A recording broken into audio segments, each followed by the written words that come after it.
আল্লাহর হাবিব সাল্লাল্লাহু আলাইহি ওয়াসাল্লাম বলেন, পৃথিবীতে তিনটা জিনিস রয়েছে, এই তিনটা জিনিসের দিকে যদি কেউ তাকায়, শুধু তাকিয়ে থাকে, তার জীবনের গুনাহ মাফ করে দেন কে? হাদিসের মধ্যে আল্লাহ রাসূল বলেন, এক হচ্ছে আন-নাযারু ইলাল কাবা, এক হচ্ছে পবিত্র কাবা ঘর। ওই কাবা ঘরের পানে গিয়ে যদি কোনো মানুষ যদি কাবা ঘরের দিকে, আল্লাহর ঘরের দিকে শুধু তাকিয়ে থাকে, নামাজ পড়ে না, তাওয়াফও করে না, শুধু তাকিয়ে থাকে, রব্বুল আলামিন বলছেন শুধু তাকিয়ে থাকার কারণে তার জীবনের গুনাহগুলো মাফ করে দেন কে? দুই নাম্বার হচ্ছে আন-নাযারু ইলা ওয়াজহিল ওয়ালিদাইন।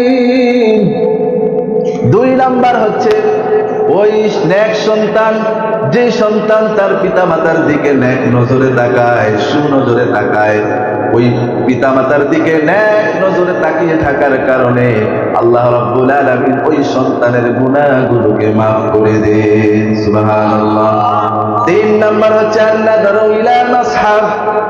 পৃথিবীতে এমন একটা কিতাব রয়েছে, যেই কিতাবের নাম হচ্ছে আল কোরআন।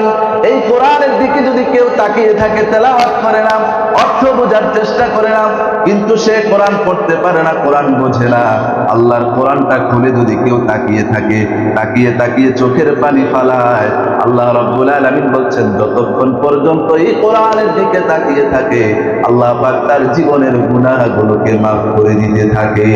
সুবহানাল্লাহ। কি এমন কিতাব আমরা পেয়েছি, সেই কিতাব আমরা পেয়ে খুশি না বেজার?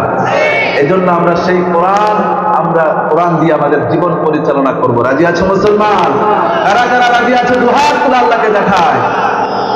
আল্লাহ আমাদেরকে কবুল করে নিন। আল্লাহ যেন এই কোরআন দিয়ে আমাদের ব্যক্তিগত জীবন, পারিবারিক জীবন, সামাজিক জীবন যেন আল্লাহ তাআলা এই কোরআন দিয়ে আমরা পরিচালনা করতে পারি। আল্লাহ পাক যেন আমাদেরকে কবুল করে নিন। আমার প্রিয় ভাইয়েরা, এই কোরআনটা হচ্ছে এমন একটা কিতাব, যে কিতাবকে যদি দুনিয়ার কোনো মানুষ যদি না মানে, হাসরের ময়দানে আল্লাহ রাব্বুল আলামিন ওই বান্দাকে অন্ধ অবস্থায় তুলবেন।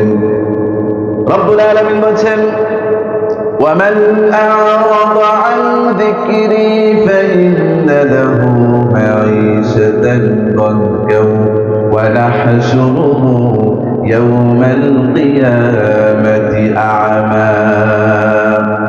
ও দুনিয়ার মানুষেরা শোনো, যাদেরকে আমি কোরআন দিয়েছি, এই কোরআন অনুযায়ী যারা দুনিয়াতে জীবন যাপন করবে না, এই কোরআন অনুযায়ী যারা চলবে না, হাসরের ময়দানে আল্লাহ রাব্বুল আলামিন ওই ব্যক্তিদেরকে অন্ধ অবস্থায় তুলবেন। বলি নাউযুবিল্লাহ। قال رب لم حشرتني أعمى وقد كنت بصيرا।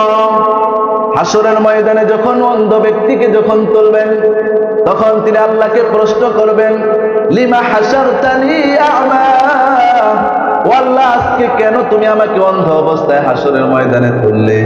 কারণ ওয়াকাদ কুনতু বাসীরা, কারণ দুনিয়াতে থাকা অবস্থায় দু চোখ দিয়ে আমি সব কিছু দেখতে পেতাম। আমি দুনিয়াতে চক্ষুষ্মান ছিলাম, সব কিছু আমি দেখতে পেতাম, সব কিছু আমি শুনতে পেতাম, কিন্তু আজকে কেন আমাকে অন্ধ অবস্থায় তুললে? তখন আল্লাহ রাব্বুল আলামিন বলবেন, কাযালিকা আতাতকা আয়াতুনা ফানাসিতাহা ওয়া কাযালিকা আল-ইয়াওমা তুনসা। আল্লাহু আকবার। আমার বন্ধুগণ, আল্লাহ রাব্বুল আলামিন বলবেন তখন অন্ধ ব্যক্তিকে, ও অন্ধ ব্যক্তি, কাযালিকা আতাতকা আয়াতুনা ফানাসিতাহা, ও আল্লাহর বান্দা, দুনিয়াতে থাকা অবস্থায় আমি তোমাকে কোরআন দিয়েছি, তুমি কোরআনকে পড়ো নাই, কোরআনকে বোঝো নাই, কোরআনকে ভুলে গিয়েছিলে। যেহেতু তুমি দুনিয়াতে কোরআনকে ভুলে গিয়েছিলে, এই জন্য আজকে আমি রব তোমাকে ভুলে